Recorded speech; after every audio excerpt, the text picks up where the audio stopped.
Marano Vicentino è il primo comune veneto a sperimentare nella scuola un nuovo apparato tecnologico per garantire la ventilazione corretta nelle aule.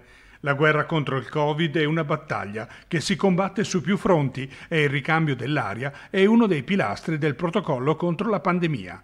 In 2 aule delle scuole medie comunali è stato installato un sensore intelligente in grado di rilevare 3 parametri: anidride carbonica, temperatura e umidità.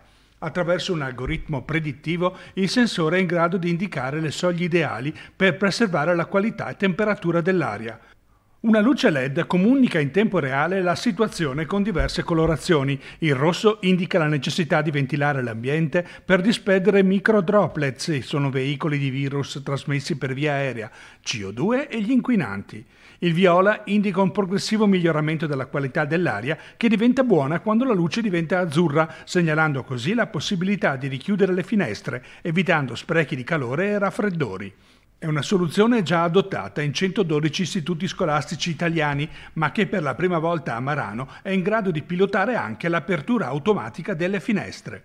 Si tratta per noi di una sperimentazione molto importante, commenta il sindaco Marco Guzzonato, centrata sulle esigenze del presente, legate alla pandemia, ma anche alla lotta che negli anni scorsi abbiamo portato avanti per adeguarci al problema del gas random. Fondamentale è garantire la massima sicurezza e la salubrità degli spazi scolastici, soprattutto in questo periodo.